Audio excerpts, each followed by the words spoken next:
Let's just dive right in. Today, we're exploring a fascinating and, let's be honest, incredibly frustrating part of your own mind. We are going deep into the neuroscience of emotional memory in this explainer to figure out exactly why your brain absolutely refuses to let go of certain moments. Seriously, think about it for a second. You probably forgot what you ate last Tuesday. You likely have zero clue what shirt you wore last Thursday. But somehow, you still remember with agonizing, crystal clear detail something totally embarrassing you did 10 years ago. Why? Why does your brain just toss out thousands of ordinary days, but desperately cling to that one single, deeply awkward moment? You know exactly what I'm talking about. Maybe you called your teacher mom in front of the whole class. Or maybe you enthusiastically waved at a stranger you thought you knew. And without fail, it is 2 a.m., you're trying to sleep, and your brain decides to premiere a high-definition replay of the whole thing. It feels like absolute torture.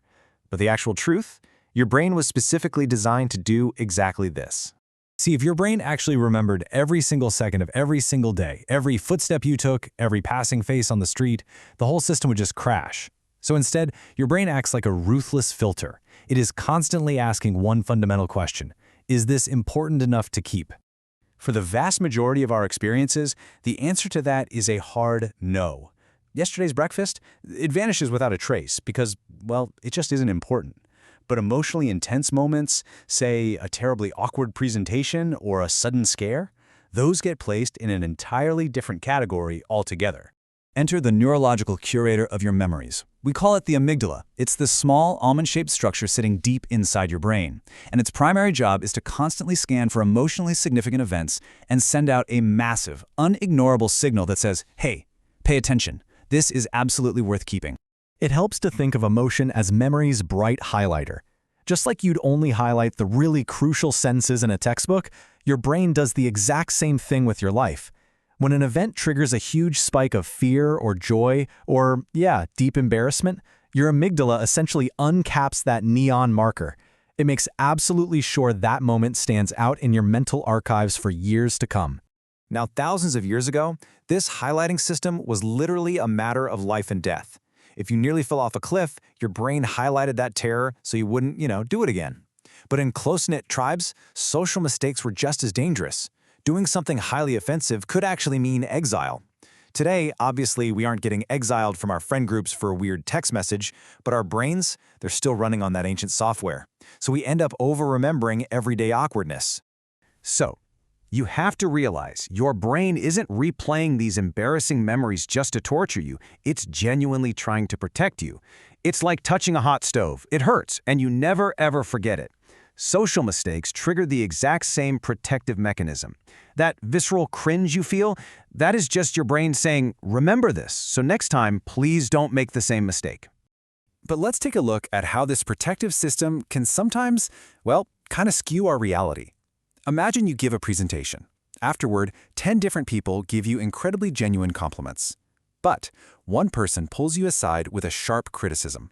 When you get home and lay in bed, which comment is echoing in your head? For the vast majority of us, it is absolutely the criticism. And this right here is what we call the negativity bias. It's our natural psychological tendency to pay way more attention to negative experiences than positive ones. From an evolutionary standpoint, missing a beautiful sunset won't kill you, but overlooking a predator definitely will. That ancient bias dictates our focus even today. That one single criticism completely outshines 10 compliments because your brain flags it as a potential danger. Which actually leads us to one of the most comforting twists in all of psychology, the spotlight effect. We all suffer from this illusion that everyone is watching us. We vastly overestimate how much other people actually notice our mistakes. Seriously, can you remember every awkward thing your classmates did 5 years ago? Of course not, because everyone is way too busy standing in their own imaginary spotlight to ever remember yours. So then why, if literally no one else remembers, do these memories constantly ambush us right as we're trying to drift off to sleep? Well, it happens because nighttime is finally quiet. Throughout the day, your brain is just bombarded with stimuli, right? But at 2 a.m., all those modern distractions fade away. Your brain finally has empty room to wander, and it starts its housekeeping. The embarrassing memory didn't suddenly become urgent again. It simply floated to the surface because the waters of your mind finally got still enough for you to actually see it. Consider Arav's story. During a really important presentation, he accidentally mispronounced a simple word. A few classmates chuckled, and for weeks he was just mortified. But years later, he brought it up to a close friend who was there, asking if they remembered it. His friend looked at him completely confused and said, "I honestly don't remember that at all." Arav had been carrying around this heavy emotional memory for years, and it was entirely invisible to everyone else. So, can you stop these late-night replays? Yes, but not by fighting them. You have to break the cycle with logic. When it happens, ask yourself 3 questions. Number 1, would I judge someone else this harshly for the exact same mistake? Number 2, will this actually matter 5 years from now? And 3, and this is the absolutely crucial one for your amygdala, what did I actually learn from it? You see, once your brain truly believes the lesson has been learned, it stops replaying the warning alarm. To speed this process up, try talking about the memory with someone you trust, or literally just write it down. By consciously reframing a so-called disaster into a simple learning experience, you neutralize that heavy emotional charge. You are effectively telling your brain, okay, message received, you can file this away now. As we near the end of our explainer today, I really want you to remember the flip side of this whole equation, because the exact same biological system that stubbornly preserves your most cringeworthy mistakes, it is also the very thing that protects your most cherished, beautiful memories. The amygdala's highlighter is the only reason you can vividly recall your happiest moments, your first big achievements, your favorite vacations. Emotion is the glue of memory, for both the bitter and the sweet.